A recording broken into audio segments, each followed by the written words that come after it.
Good morning student, कैसे हैं आप लोग? आई होप अच्छे होंगे, स्वस्थ होंगे, मस्त होंगे और आप लोगों की पढ़ाई अच्छे से चल रही होगी। तो जैसा कि आपको थंबनेल से ही पता चल रहा होगा कि आज हम साइंस का पहला क्लास है, क्लास 9th का साइंस हम पढ़ने वाले हैं, ठीक है? जिसमें हम चैप्टर का नाम है मापन। सबसे पहले देखिए, साइंस में पढ़ने का मतलब है सबसे पहले हम क्या करते हैं जी, मापन करना सीखते हैं। मापन करना मतलब किसी भौतिक राशि को एक राशि से दूसरे में कन्वर्ट करना हम सीखते हैं, ठीक है?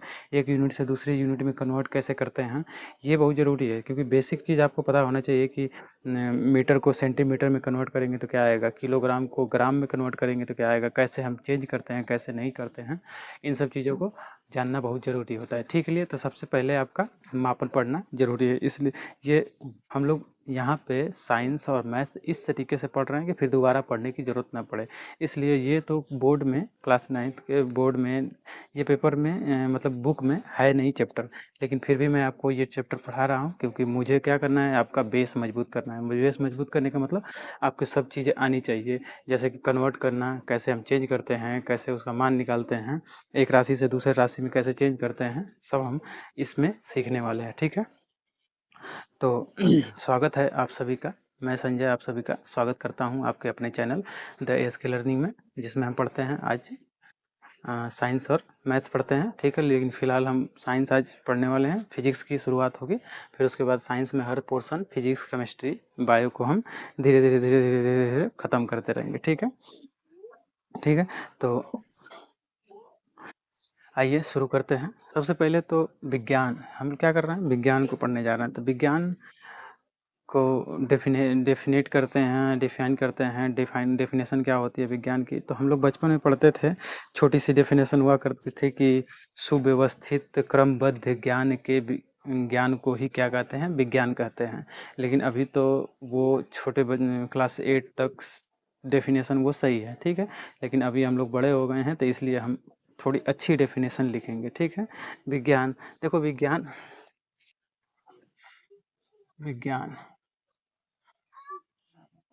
विज्ञान मतलब साइंस, ठीक है? विज्ञान, देखो विज्ञान क्या होता है, विज्ञान क्या होता है, विज्ञान देखो, विज्ञान शब्द ही बना है विधन ज्ञान। विधन, इसका संधि विच्छेद कर देंगे तो क्या हो जाएगा, विधन ज्ञान, ठीक है? विधन ज्ञान मतलब विशेष ज्ञान। इसका मतलब क्या होता है, अर्थ क्या हो जाएगा जी, इसका अर्थ कहेंगे तो विशेष ज्ञान, विशेष ज्ञान। विज्ञान का अर्थ क्या हो जाएगा जी, विशेष ज्ञान, विधन ज्ञान ना, इसका अर्थ हो जाएगा विशेष ज्ञान, सर, ठीक है? विज्ञान को पहले तो अपना देश बहुत ज़्यादा विकसित नहीं था, लेकिन विदेशी लोग बहुत ज़्यादा आगे थे हम लोगों से, ठीक है? तो उन लोगों ने ही विज्ञान के बारे में देखो, वैसे देखा जाए तो हमारा विज्ञान भी बहुत आगे था, लेकिन हमारा विज्ञान थोड़ा सा पिछड़ा, मतलब आगे था, लेकिन उसको प्रमाणित नहीं कर पाया, इसलिए विज्ञान हमारा थोड़ा सा पीछे माना गया। लेकिन अगर देखा जाए तो हमारे दार्शनिक लोग जैसे कि अरस्तु और ये सभी थे, सुकरात वगैरह, तो ये लोग प्रेडिक्शन करते थे, बेहतरीन एकदम प्रेडिक्शन करते थे कि नहीं ये बात सही है, और वास्तव में वो बात बाद में सही भी हुई। लेकिन अपने अरस्तु के पास ये दार्शनिक थे, इनके पास इंस्ट्रूमेंट नहीं था चीज़ों को कि प्रूव कर पाएँ, ठीक है? लेकिन जो विदेशी थे उन लोगों ने इंस्ट्रूमेंट बनाया और प्रूव किया, तो वो लोग आगे माने। तो जनरली ये कहने का मतलब है कि विज्ञान देखो, लैटिन भाषा के विज्ञान लैटिन भाषा के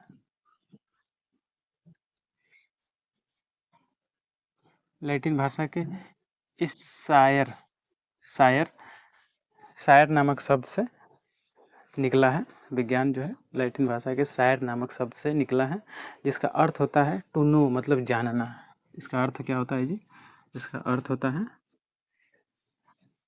जानना, जानना, जानना होता है, मतलब टू नो, टू नो। विज्ञान शब्द कहाँ से निकला है जी, शायर शब्द से निकला है, जिसका अर्थ होता है जानना, ठीक है? विज्ञान विज्ञान की बहुत सारी शाखाएँ होती हैं, विज्ञान की बहुत सारी शाखाएँ होती हैं। विज्ञान में हम सभी विज्ञान के अंतर्गत ही पढ़ते हैं, जितनी भी चीज़ें हम पढ़ते हैं वो सब विज्ञान के अंतर्गत। जैसे कि भौतिक विज्ञान में हम क्या पढ़ते हैं जी? ऊर्जा तथा द्रव्य के बीच में आपस में संबंध पढ़ते हैं। ऊर्जा तथा ऊर्जा के कौन-कौन सी ऊर्जा होती है, कौन-कौन सी नहीं होती है, ठीक है? बारी-बारी सबको समझते हैं। भौतिक विज्ञान देख लेते हैं कितनी-कितनी शाखाओं में बाँटा गया भौतिक विज्ञान। ये भी एक प्रकार का विज्ञान है, ठीक है? रसायन विज्ञान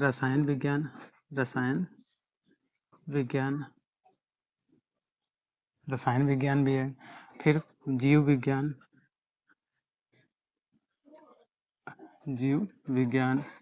फिर उसके बाद वनस्पति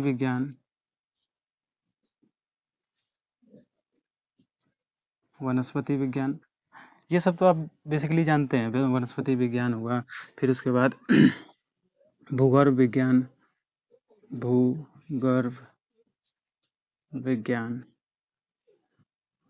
फिर उसके बाद खगोल विज्ञान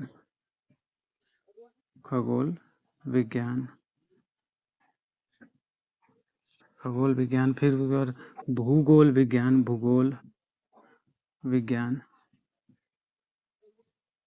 भूगोल विज्ञान सभी, कंप्यूटर विज्ञान, टेक्नोलॉजी है ना, कंप्यूटर विज्ञान ये सभी विज्ञान की शाखाएँ हैं, ठीक है? विज्ञान इतने सबको मिला करके हम ओवरऑल क्या कहते हैं जी? विज्ञान कहते हैं ना, विज्ञान या साइंस कहते हैं। तो इसमें हम क्या करते हैं? ऊर्जा तथा द्रव्य के बारे में अध्ययन करते हैं। इसमें क्या करते हैं जी? जो भी पदार्थ रहता है उनके क्या रासायनिक प्रॉपर्टी है, क्या उनकी संरचना कैसी है, इसके बारे में अध्ययन करते हैं। जीव विज्ञान मतलब जीवों के बारे में जानते हैं, कितने जीव होते हैं, क्या-क्या, कैसे-कैसे उनका फंक्शनिंग होता है, कौन-कौन सी किन-किन चीज़ों से ये शरीर बना हुआ है, इन सब चीज़ों के बारे में, जीवों के बारे में अध्ययन किया जाता है। छोटे से बड़े से जितना भी जीव होता है, कुत्ता, बिलार, सियार, सबके बारे में अध्ययन किया जाता है। समझ में आया ना? वनस्पति विज्ञान में देख लेते हैं थोड़ा, इसमें बॉटनी में देखते हैं तो बॉटनी में क्या अध्ययन करते हैं जी? आपको पता है बॉटनी में पेड़-पौधा, जितना भी छोटा-छोटा पेड़-पौधा है उसके बारे में अध्ययन किया जाता है बॉटनी के अंदर, ठीक है? जियोलॉजी, भूगर्भ विज्ञान, ठीक है? जियोलॉजी मतलब भूगर्भ विज्ञान में क्या करते हैं? पृथ्वी के अंदर जो होने वाली क्रिया है, जैसे कि मैग्मा निकलता है, कभी मिनरल्स निकल जाते हैं, ठीक है? मैग्मा, लावा सब निकलता है ना? तो पृथ्वी के अंदर जो है कितने क्या चीज़ें हैं, कैसे-कैसे चीज़ें हैं, उसके बारे में अध्ययन किया जाता है ना, पृथ्वी के अंदर के बारे में, ठीक है? और इधर खगोल विज्ञान मतलब आँख ऊपर करने के बाद आप देखेंगे ऊपर की तरफ सब कुछ, तारा दिखेगा, सूरज दिखेगा, सब कुछ दिखता है आपको। आसमान में जितने उल्कापिंड, क्षुद्र ग्रह, छोटे बौने ग्रह सब दिखते हैं आपको, ठीक है? लेकिन आपको नहीं दिखते हैं, मतलब माइक्रोस्कोप से दिखते हैं, ठीक है? दूरदर्शी से देखे जाते हैं। तो इसमें खगोल विज्ञान में अध्ययन किया जाता है, ठीक है? भूगोल मतलब पृथ्वी के ऊपर जितने भी जगह हैं, आकार हैं, ठीक है? उनका कैसा आकार है, वहाँ वहाँ की जलवायु कैसी है, वहाँ की हवाएँ कैसी हैं, ठीक है? वहाँ का पर्यावरण कैसा है, इसके बारे में अध्ययन करते हैं किसके? भूगोल के अंतर्गत, ठीक है? कंप्यूटर विज्ञान के अंतर्गत तो आप समझ ही रहे होंगे, जितने भी टेक्नोलॉजी के क्षेत्र में जितने भी लोग आगे बढ़ रहे हैं कंप्यूटर के क्षेत्र में, मतलब एआई वगैरह देख रहे हैं, काम हो रहा है ना एआई पे, एआई बहुत सारा आ रहा है। अब ह्यूमन का काम भी एआई ही कर रहा है, आदमी लोग का काम भी एआई कर रहा है। धीरे-धीरे आदमी का काम खत्म कर रहा है ना? तो ये एक प्रकार से फ़ायदेमंद भी है, नुकसानदायक भी है, क्योंकि ये रोज़गार को कम करेगा। हालाँकि अभी कुछ देशों में देखा होगा आपने, कुछ देशों में एआई को लॉन्च किया गया है करप्शन को हटाने के लिए, मतलब जो भी जो भी अपना अधिकारी होगा वो एआई को रखा जाएगा, ताकि वो अपना सैलरी से मतलब रखे और किसी काम से नहीं, मतलब जो भी काम है उसको सही तरीके से करता रहे, मतलब उसके अंदर लालच नहीं होगी उसके अंदर। ये सही चीज़ है, ठीक है? देखते हैं क्या होता है। अभी नया-नया ये तो हुआ है लॉन्चिंग, देखते हैं इसका परिणाम क्या होता है। अगर ये सही रहा तो हर सरकारी विभाग में एआई को कर दिया जाए, ताकि करप्शन 1% भी ना रहे ना, सारी की सारी चीज़ें व्यवस्थित तरीके से हों, सब रहे, ठीक है? चलिए तो इन सब चीज़ों के बारे में हम अध्ययन करते हैं विज्ञान के अंतर्गत। बात तो आप समझ ही रहे होंगे। अब थोड़ा हमको पढ़ना किस में है, इसी में पढ़ना है आपको, सब पढ़ना है। ये फिजिक्स भी हमको पढ़ना है, केमिस्ट्री भी पढ़ना है, इसको बोलते हैं, क्या बोलते हैं जी? फिजिक्स बोलते हैं। फिजिक्स मतलब भौतिकी, ये केमिस्ट्री मतलब केमिस्ट्री हो जाएगा, ये बायोलॉजी हो जाएगा, ठीक है, ये बॉटनी हो गया, ये जूलॉजी हो जाएगा, ये एस्ट्रोनॉमी हो जाएगा, ये हो जाएगा जियोग्राफी हो जाएगा, ये जियोलॉजी, ये कंप्यूटर या टेक्नोलॉजी, ठीक है, प्रौद्योगिकी या कंप्यूटर विज्ञान, ये भी कह सकते हैं आप, इन सब चीज़ों के बारे में। तो फिलहाल तो हमको फिजिक्स पढ़ना है। विज्ञान में हम पढ़ने जा रहे हैं कौन सा चैप्टर, मतलब कौन सा पोर्शन पढ़ने जा रहे हैं, फिजिक्स के बारे में पढ़ने जा रहे हैं, फिजिक्स के बारे में, ठीक है। तो विज्ञान को हम डिफाइन करना चाहेंगे तो किस तरीके से कर सकते हैं जी? डिफाइन करना चाहेंगे तो विज्ञान को हम इस तरीके से कर सकते हैं कि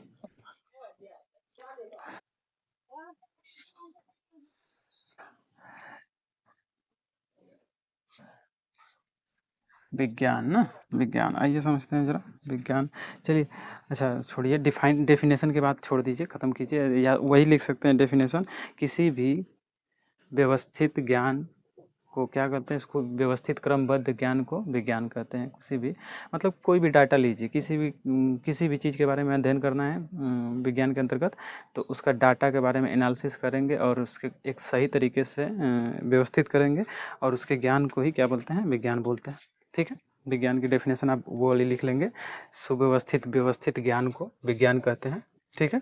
चलिए, अब आगे हम पढ़ते हैं फिजिक्स के बारे में, भौतिकी के बारे में, फिजिक्स।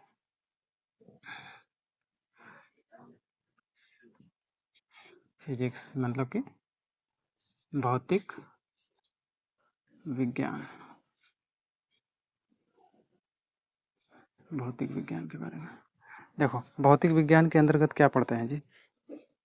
भौतिक, अभी तो मैंने आपको बताया ना, भौतिक विज्ञान के अंतर्गत हम क्या पढ़ते हैं, ऊर्जा तथा द्रव्य के बीच में आपसी संबंध को हम पढ़ते हैं ना। पहले ऊर्जा तथा द्रव्य के बीच में आपसी संबंधों को हम पढ़ते हैं, समझ में। इसका डेफिनेशन यही लिख लेंगे, ऊर्जा तथा द्रव्य के बीच में संबंध को अध्ययन करने, विज्ञान की वह शाखा, इसको डेफिनेशन भी देते हैं, भौतिकी की डेफिनेशन हम लिख लेते हैं।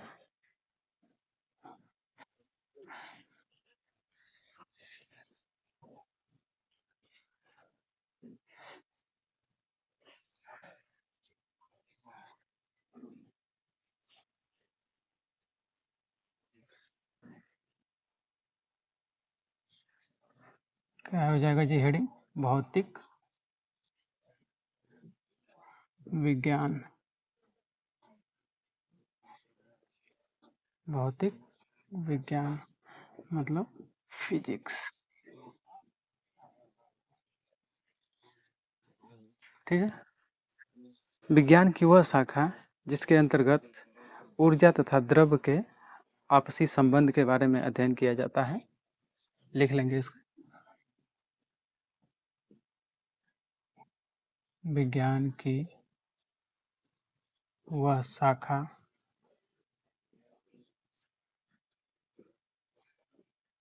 जिसके अंतर्गत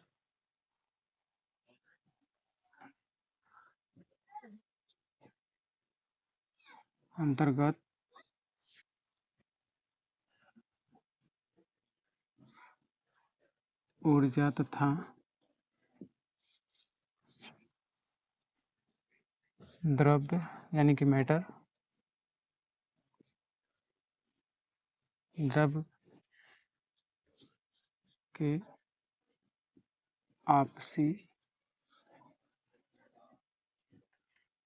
संबंध का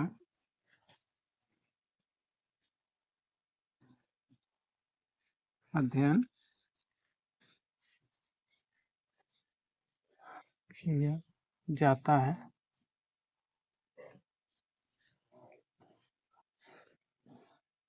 विज्ञान की वह शाखा जिसके अंतर्गत ऊर्जा तथा द्रव्य के आपसी संबंध का अध्ययन किया जाता है, उसे हम क्या बोलते हैं, भौतिक विज्ञान बोलते हैं, समझ में ना। भौतिकी के अंतर्गत आप जितनी भी चीज़ें देखते हैं, ऊपर से देख करके हम उनके बारे में जितनी भी निष्कर्ष निकाल लेते हैं, उसे हम क्या करते हैं, भौतिकी के अंतर्गत रखते हैं, भौतिकी के अंतर्गत रखते हैं। ठीक है, भौतिकी में सबसे देखो, पहले तो ऊर्जा तथा द्रव्य में, ऊर्जा तथा द्रव्य के बीच में कोई संबंध नहीं पता था हम लोगों को। ठीक है, कि ऊर्जा तथा द्रव्य के बीच में क्या संबंध होता है, कैसे होता है, इन दोनों के बीच में आपसी संबंध के बारे में जानकारी नहीं थी। लेकिन एक वैज्ञानिक जो फिजिक्स के जन्मदाता कहे जाते हैं, एक वैज्ञानिक थे जिनका नाम था, आपको पता होगा कौन है जी?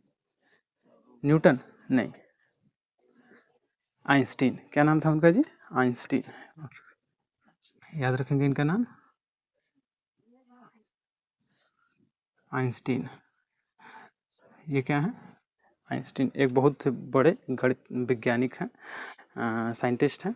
इनका नाम है आइंस्टीन। आइंस्टीन ने एक इक्वेशन दिया, आइंस्टीन ने एक इक्वेशन दिया, E बराबर mc स्क्वायर, E बराबर mc स्क्वायर, जहाँ पे E क्या है जी? ऊर्जा को बता रहा है। किसको? एनर्जी को।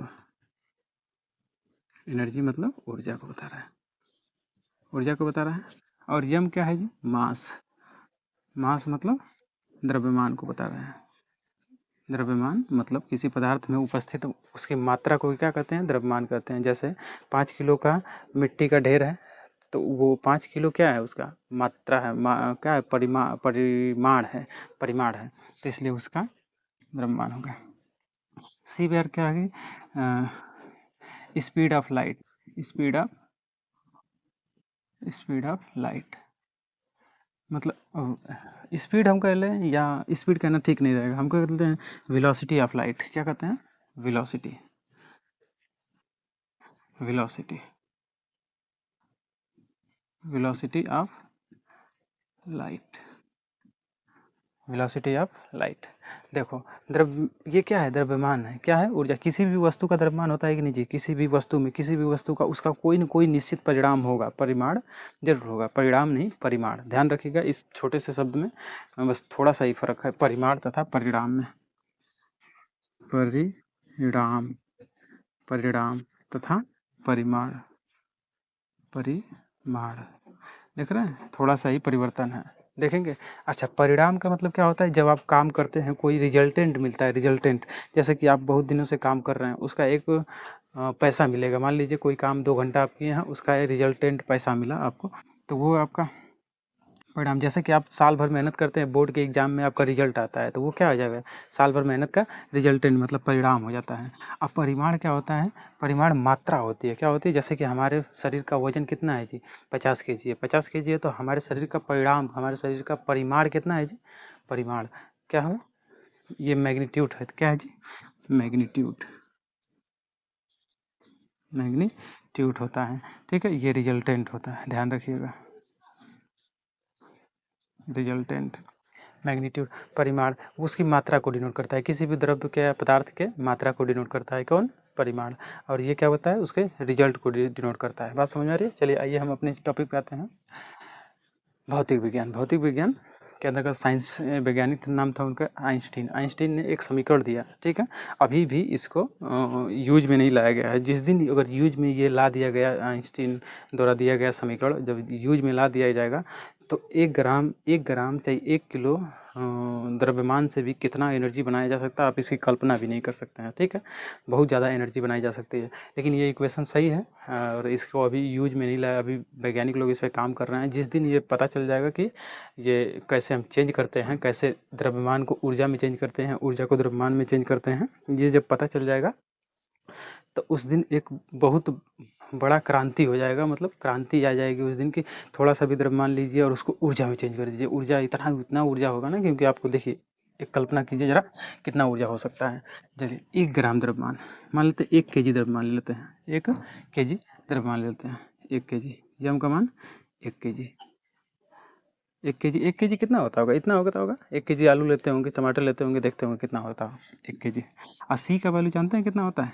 सी का मान, 3 × 10⁸ मीटर पर सेकेंड, इतना होता है।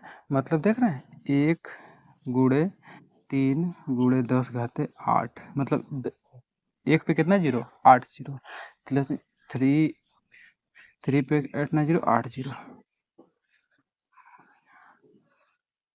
देखो इतना एनर्जी निकलेगा, इतना एनर्जी, इकाई, दहाई, सैकड़ा, हज़ार, 10,000, लाख, 10 लाख, करोड़, 10 करोड़, मतलब 30 करोड़ जूल, 30 करोड़ जूल, समझ रहे हो?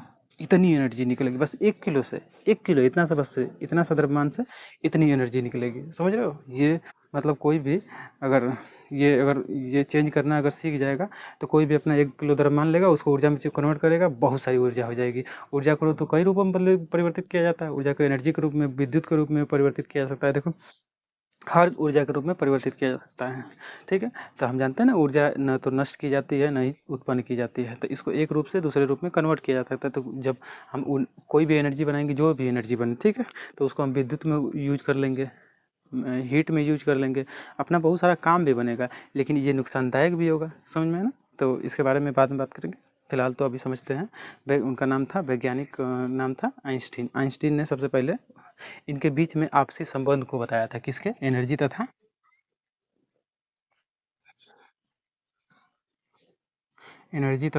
एनर्जी एंड मैटर, मैटर्स के बीच में आपसी संबंध को इन्होंने बताया था। किसने? आइंस्टीन ने, ठीक है? फिर उसके बाद आगे बढ़ते हैं जरा भौतिकी में, ठीक है? इस भौतिकी के अंतर्गत हम बहुत सारी चीज़ों को अध्ययन करते हैं। भौतिकी के अंतर्गत देखो, सबसे पहले तो हम मैकेनिक्स का अध्ययन करते हैं। भौतिकी के अंतर्गत मैकेनिक्स,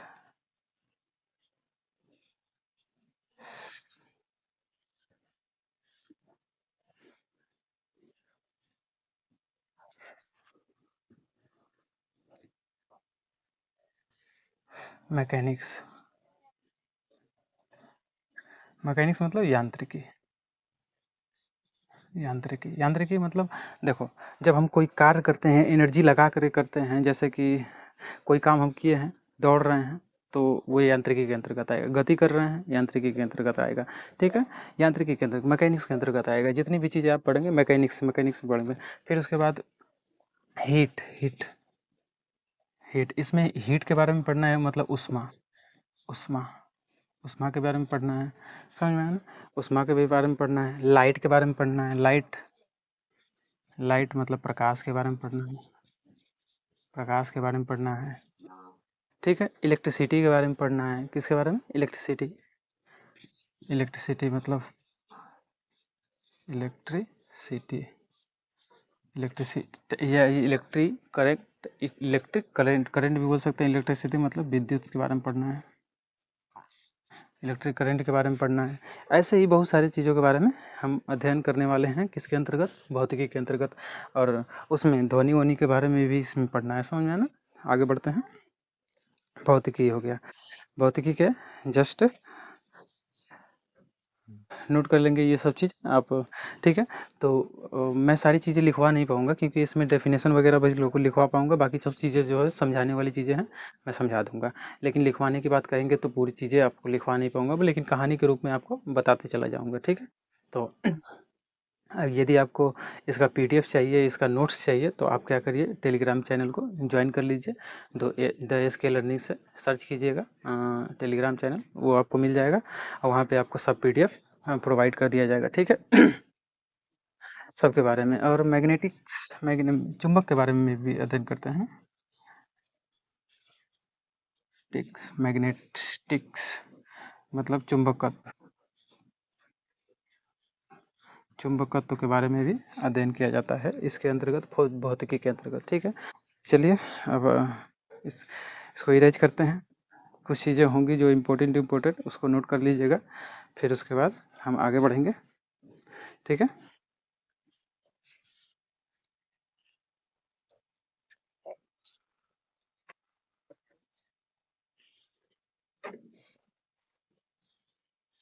चलिए आइए ज़रा, तो हम आगे बढ़ते हैं।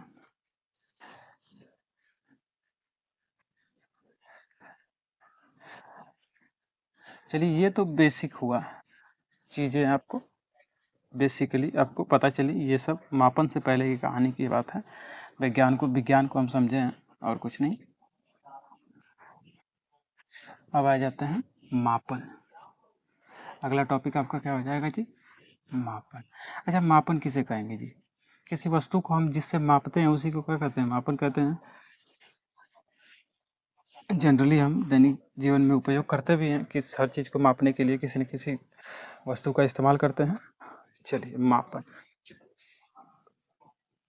मापन यानी कि मेजर मेन मेजरमेंट। ठीक है, मापन के बारे में बात करते हैं हम लोग। ठीक है, तो अब इसका डेफिनेशन थोड़ा सा लिख लेते हैं, फिर उसके बाद बात करते हैं। किसी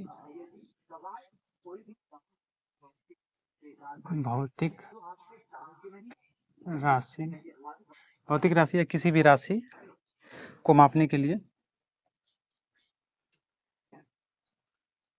मापने के लिए एक निश्चित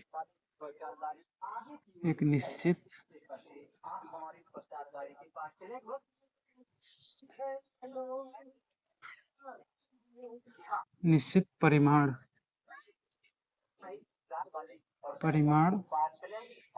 को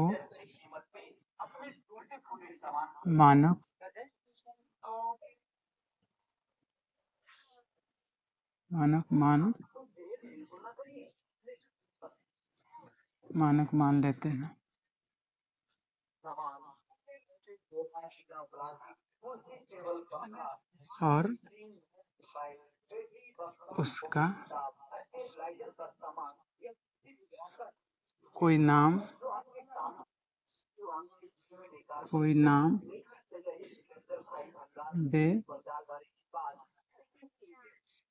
दे देते हैं, कोई नाम दे देते हैं। ठीक है, किसी भौतिक राशि को मापने के लिए एक निश्चित परिमाण को मानक मान लेते हैं और उसका नाम दे देते हैं,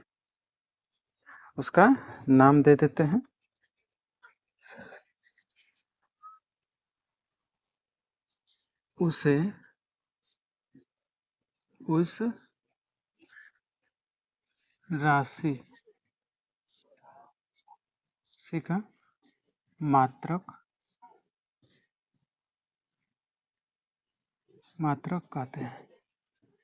मात्रक कहते हैं। ठीक है, किसी चीज़ को मापने के लिए हम किसका इस्तेमाल करते हैं जी? मात्रक का इस्तेमाल करते हैं। मतलब किसी चीज़ को, जैसे 5 किलो वज़न है, 5 किलो वज़न है, तो उस वज़न को मापने के लिए हम किसका इस्तेमाल किए हैं? वज़न में हम ले लिए हैं, मान लीजिए वज़न है, वज़न एक भौतिक राशि है, इसको 10 केजी वज़न है, 10 केजी। ठीक है, तो 10 केजी, तो ये जो केजी में है, जो द्रव्यमान को बता रहा है, किसको बता रहा है? ये मात्रक है। क्या है जी? ये मात्रक है। ठीक है, एक मात्रक है। समझ में आया ना? ये मात्रक है। बात समझ आई? ये क्या है जी? न्यूमेरिकल वैल्यू होता है, आपको समझाएंगे आगे। न्यूमेरिकल परिणाम, इसका परिमाण होता है, ये न्यूमेरिकल वैल्यू होता है। ये तो हुई आपकी डेफिनेशन, किसकी? मापन की। बात समझ आ रही है? किसी भी भौतिक राशि को मापने के लिए हम निश्चित परिमाण को मानक मान लेते हैं और उसका कोई नाम दे देते हैं, उसे भौतिक राशि का मात्रक कहते हैं। बात समझ में आ रही है? मात्रक कहते हैं। ठीक है, हाँ। ठीक, अगर किसी भी भौतिक राशि को मापने के लिए हम क्या करते हैं जी? किसी भी भौतिक राशि को मापने के लिए हम मात्रक का इस्तेमाल करते हैं, मतलब हम मात्रक से, किसी भी भौतिक राशि के मात्रक से तुलना करते हैं, तो मतलब वही क्या हो जाता है? मापन हो जाता है। जैसे छड़ की लंबाई मान लेते हैं, एक छड़ की लंबाई है, एक छड़ की लंबाई हम ले लिए 20 मीटर है। तो बताओ, लंबाई है, लंबाई क्या है जी? ये राशि है, भौतिक राशि है। क्या है जी? ये राशि हो गई, राशि। ये क्या हो जाएगा? ये जो मीटर है क्या हो जाएगा जी? मात्रक हो जाएगा, मात्रक। ठीक है, मात्रक मतलब 20 बार ये मात्रक जो है, किसी भी राशि का जो मात्रक होता है, वो उसके मापने के लिए उतना ही बार सम्मिलित रहता है। मतलब इसमें देखेंगे तो लंबाई का जो मात्रक है मीटर, वो क्या है 20 बार इसमें सम्मिलित है, 20 बार इसमें सम्मिलित है, ठीक है। तो ये मात्रक जो है इसको माप रहा है, किसको, लंबाई को, ठीक है। बात समझ में आ रही है। चलिए, मापन किसी भी भौतिक राशि को जिस पद जिससे मापते हैं वही उसका क्या कहलाता है, मापन कहलाता है। बात समझ में आ रही है। चलिए आगे हम बढ़ते हैं।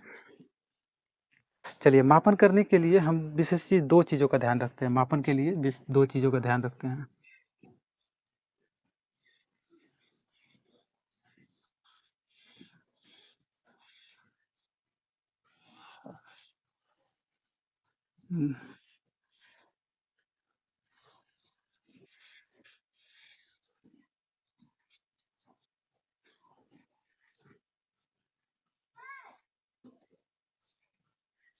ध्यान देना चाहिए, 2 चीज़ों का ध्यान देना चाहिए। थोड़ा देख लेते हैं किन-किन चीज़ों का। पहले तो मात्रक का ध्यान देना चाहिए। क्या चीज़? पहले मात्रक का। पहला क्या है? मात्रक। मतलब यूनिट। और दूसरा क्या होना चाहिए? परिमाण। परिमाण या संख्यात्मक मान, या संख्यात्मक मान, या न्यूमेरिकल वैल्यू। न्यूमेरिकल वैल्यू, ठीक है। मापने के लिए यूनिट का ध्यान रखते हैं और न्यूमेरिकल वैल्यू का। जैसे कि अभी हम ले लेते हैं एग्जांपल, क्या लिया था, लंबाई। लंबाई लंबाई जो है इसको मापने की, लंबाई को मापने के लिए है 10 मीटर। मीटर, ठीक है। तो हम लंबाई को माप पा रहे हैं क्यों, कैसे नाप रहे हैं, कैसे माप ले रहे हैं हम इसका लंबाई को, क्योंकि इसमें हम देख रहे हैं 10 क्या है जी, परिमाण है, इसको परिमाण है, न्यूमेरिकल वैल्यू है। क्या है? न्यूमेरिकल वैल्यू है। समझ में आ रहा है ना। 2 चीज़ का ध्यान रखना चाहिए, 2 चीज़ रहेगा तभी वो आपका मापन किया जा सकता है। न्यूमेरिकल है। ये क्या है जी, यूनिट है, इसका यूनिट है। बात समझ में आ रही है। ये यूनिट है, ये न्यूमेरिकल है। तो इन्हीं 2 चीज़ों का ध्यान रखना चाहिए आपको, तब आपको क्या हो जाएगा, मापन हो जाएगा, ठीक है। तो ये मात्रक हो जाएगा। जो लास्ट में ध्यान रखेंगे, किसी भी भौतिक राशि का जो परिमाण होगा उसके लास्ट में जो मान होगा वही उसका मात्रक कहलाता है। जो आगे की तरफ रहता है वो क्या कहलाता है, उसका न्यूमेरिकल वैल्यू कहलाता है। समझ में आ रहा है ना। जैसे जैसे हम ले लेते हैं समय। समय 10 घंटा। समय 10 घंटा। 10 घंटा। चलो, समय क्या है जी, भौतिक राशि है। क्या है जी, भौतिक राशि है, फिजिकल क्वांटिटी है, क्वांटिटी है। समझ में आया ना।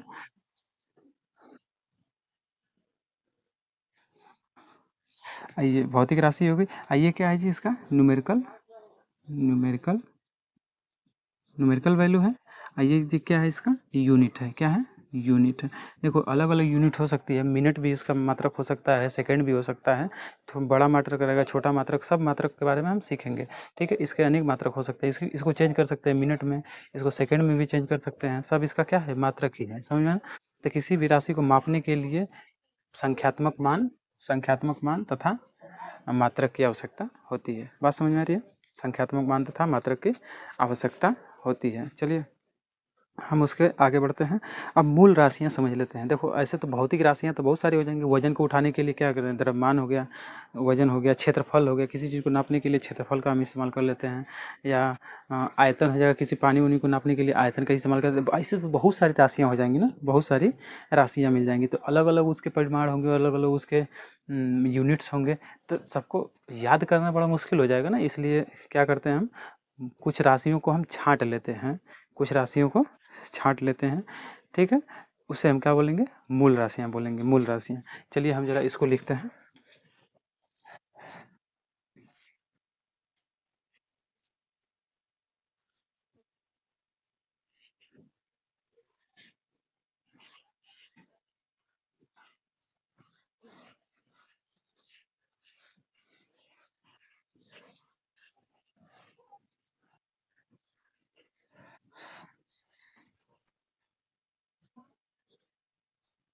मूल राशियाँ। फंडामेंटल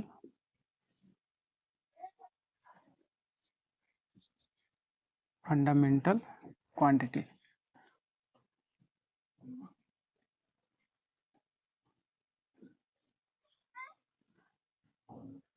फंडामेंटल क्वांटिटीज, मूल राशियाँ। मूल राशियाँ समझते हैं, वैसी राशियाँ जो वैसी राशियाँ जो एक स्वतंत्र राशियाँ होती हैं, वैसी राशियाँ जो किसी पे निर्भर नहीं रहती हैं, वो ऐसी राशियाँ जो किसी पे निर्भर नहीं रहती हैं, जो स्वतंत्र होती है, उसे हम क्या कहते हैं, मूल राशियाँ बोलते हैं। मूल राशियाँ जैसे कुछ एग्जांपल्स हैं आपको, बेसिकली हम देखें तो अभी तक 7 ही मूल राशियाँ मिली हैं, ठीक है। इसी मूल राशियों से मिलाकर ही अलग अलग राशियाँ बनाई गई हैं, ठीक है। ये 7 मूल राशियों से मिला करके, जोड़ तोड़ करके, सब कन्वर्ट करके ही बहुत सारी राशियाँ बनाई गई हैं, ठीक है। तो मूल राशियाँ हम समझ लेते हैं पहले।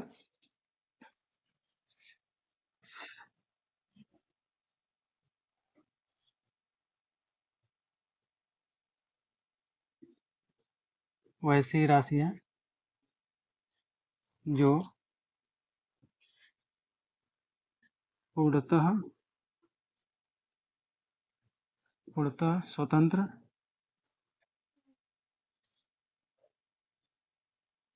स्वतंत्र होती हैं, अर्थात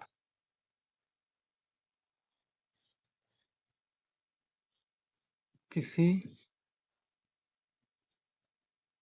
किसी अन्य किसी अन्य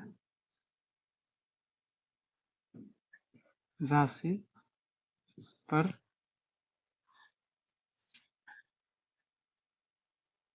निर्भर नहीं होती हैं, नहीं होती हैं, उन्हें मूल राशियाँ कहते हैं। मूल राशियाँ कहते हैं, ठीक है। मूल राशियाँ कहते हैं, जैसे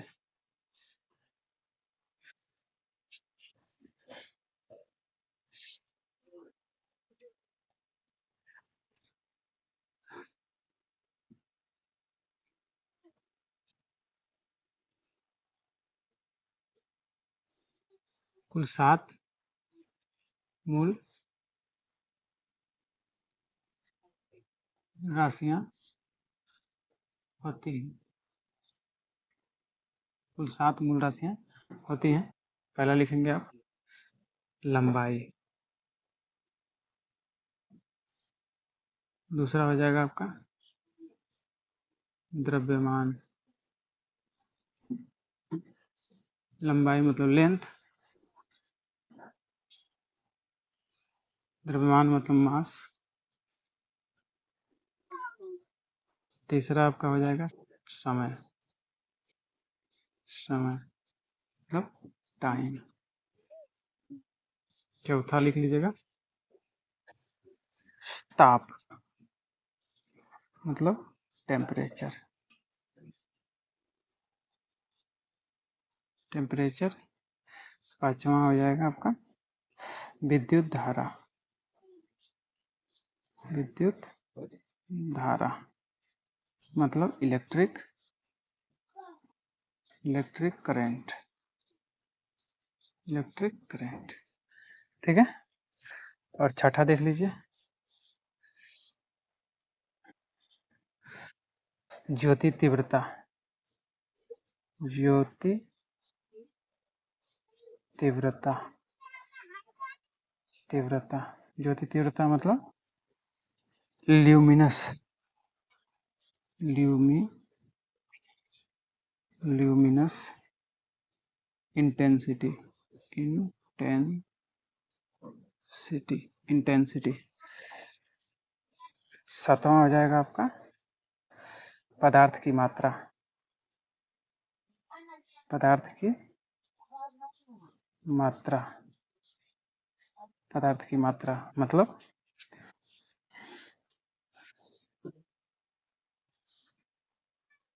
quantity of matter, quantity of matter. Okay, ये मूल राशियां होती हैं। इन्हीं मूल राशियों से ही मिलकर सभी मूल राशियां बनी होती हैं। ठीक है, मूल राशियां होती हैं ये 7 मूल राशियां होती हैं। ठीक है, तो इसके 7 मूल मात्रक भी होंगे। मूल मात्रक वैसे मात्रक जो मूल राशियों के मापने के लिए इस्तेमाल किए जाते हैं, उसको मूल मात्रक भी कहते हैं। अच्छा, इसका मूल मात्रक क्या हो जाएगा जी, बताओ तो। लंबाई को किस में मापते हैं, मीटर में मापते हैं, तो इसका मूल मात्रक हो जाएगा एसआई में जो मापते हैं, एसआई पद्धति में, इंटरनेशनल यूनिट में जो हम मापते हैं, तो उसको हम क्या बोलते हैं, मूल मात्रक बोलते हैं। चलो, द्रव्यमान के क्या हो जाएगा जी, किलोग्राम। किलोग्राम। समय का क्या हो जाएगा मूल मात्रक, बताओ जी। समय का सेकंड। सेकंड। ताप का क्या हो जाएगा जी, ताप का केल्विन। केल्विन। केल्विन। और विद्युत धारा का क्या हो जाएगा, बताओ तो। विद्युत धारा मतलब एम्पियर।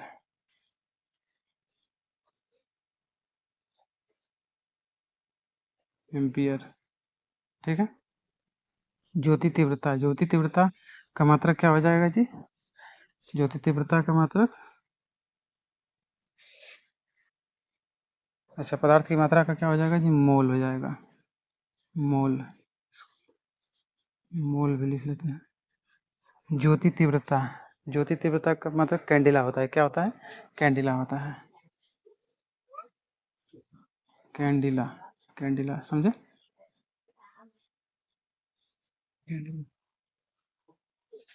कैंडिला। इसके मात्रक होती है। ये सब क्या है, मूल मात्रक है। ये सब मूल मात्रक है। मूल मात्रक। मूल मात्रक मतलब फंडामेंटल यूनिट्स। ये सब मूल मात्रक हैं। मूल राशियों को मापने के लिए जिसका इस्तेमाल करते हैं, जिस राशि का, जिस भौतिक राशि जिनका इस्तेमाल करते हैं, वो सब क्या है, मूल मात्रक होते हैं। मूल मात्रक कहलाते हैं। बात समझ में आ रही है, कोई दिक्कत किसी को। चलिए, कोई दिक्कत नहीं होनी चाहिए। चलिए, मूल राशियाँ, मूल मात्रक हम समझ गए। अब उसके आगे हम डिस्कस करते हैं।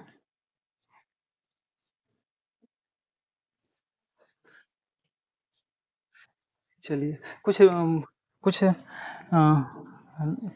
किसी भी राशि को मापने के लिए कुछ बड़े छोटे जो कुछ छोटे यूनिट्स होते हैं उनको देख लेते हैं। कुछ बड़े यूनिट्स होते हैं उनको देख लेते हैं। थोड़ा इसको याद रख लीजिएगा हमेशा। इधर ही साइड में बता देता हूँ, ठीक है। चलिए, एक माइक्रोन। एक माइक्रोन। माइक्रोन। एक माइक्रोन बराबर 10⁻⁻6 मीटर होता है। क्या होता है, 10⁻⁻6 मीटर होता है। एक एंगस्ट्राम। एंगस्ट्राम। एक एंगस्ट्राम। एंगस्ट्राम। अच्छा, माइक्रोन को किससे डिनोट करते हैं जी, देखो जरा तो। इसको यू से ऐसे डिनोट करते हैं। और एंगस्ट्राम को ए के पावर ऐसे 0 कर देंगे इसके सर पे, इसको ऐसे डिनोट करते हैं। चलो, 10⁻⁻10 मीटर होता है। मीटर होता है, ओके। और एक प्रकाश वर्ष, जब ये सब छोटे छोटे मान को मापने के लिए, छोटे छोटे दूरियों को मापने के लिए इस्तेमाल किया जाता है, ठीक है। और ये होता है बड़ी दूरी के लिए। बड़ी दूरी के लिए प्रकाश वर्ष लिखते हैं। एक प्रकाश वर्ष। एक प्रकाश वर्ष। एक प्रकाश वर्ष बराबर 9.46 गुणे 10⁻15 15 मीटर। 15 मीटर होता है, ठीक है। देखो, एक प्रकाश वर्ष मतलब एक साल में, वर्ष मतलब एक साल में प्रकाश द्वारा तय की गई दूरी। एक साल में प्रकाश द्वारा तय की गई दूरी निकालेंगे तो एक साल में कितने दिन होता है, 365 दिन होता है, ठीक है।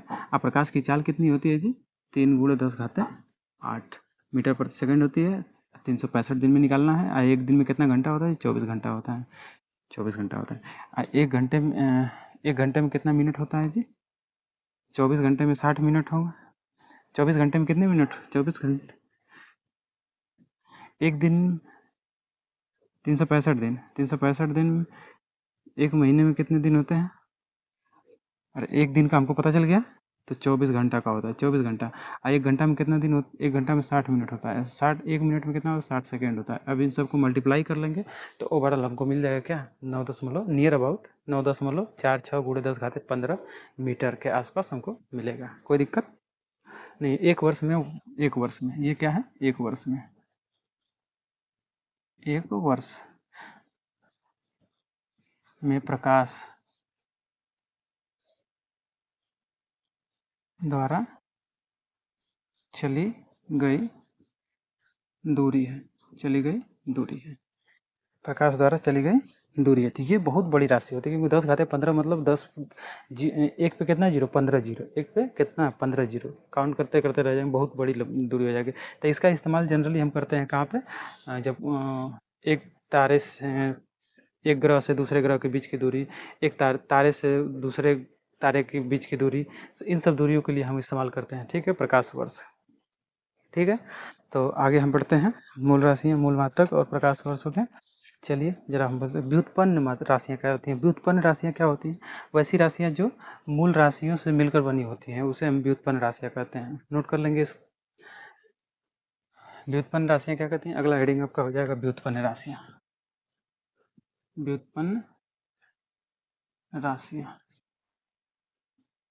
व्युत्पन्न राशियाँ मतलब डिराइव्ड यूनिट क्वांटिटी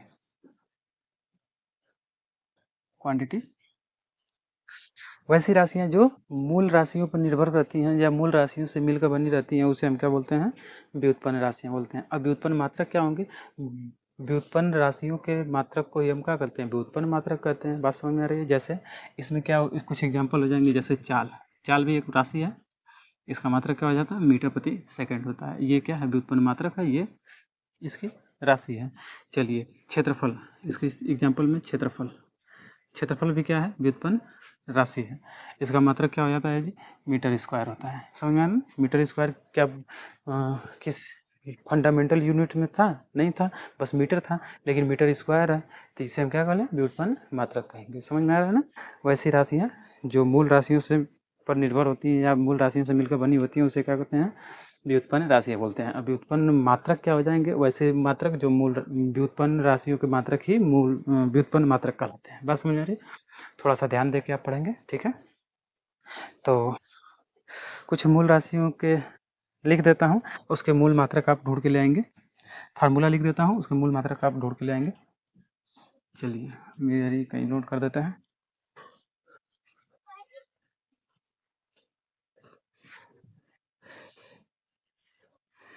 चलिए याद भी कर लेंगे। चाल बराबर दूरी बटा समय, ठीक है। बल द्रव्यमान गुणे त्वरण। कार्य बराबर बल गुणे विस्थापन,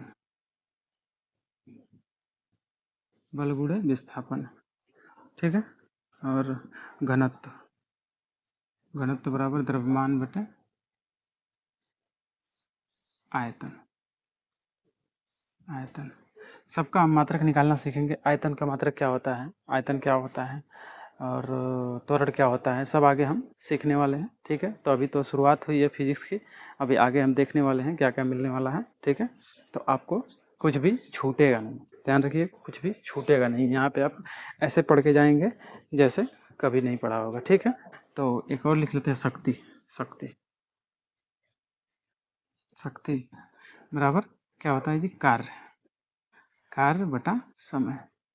कार्य करने की दर को हम क्या बोलते हैं, शक्ति बोलते हैं। चलिए ठीक है, तो आज के लिए बस इतना ही रहने देते हैं। मिलेंगे नेक्स्ट क्लास में इसके कुछ न्यूमेरिकल के साथ, ठीक है। तब तक के लिए बाय बाय, नमस्कार। और ध्यान रखिए खुद का, हंसते रहिए, मुस्कुराते रहिए।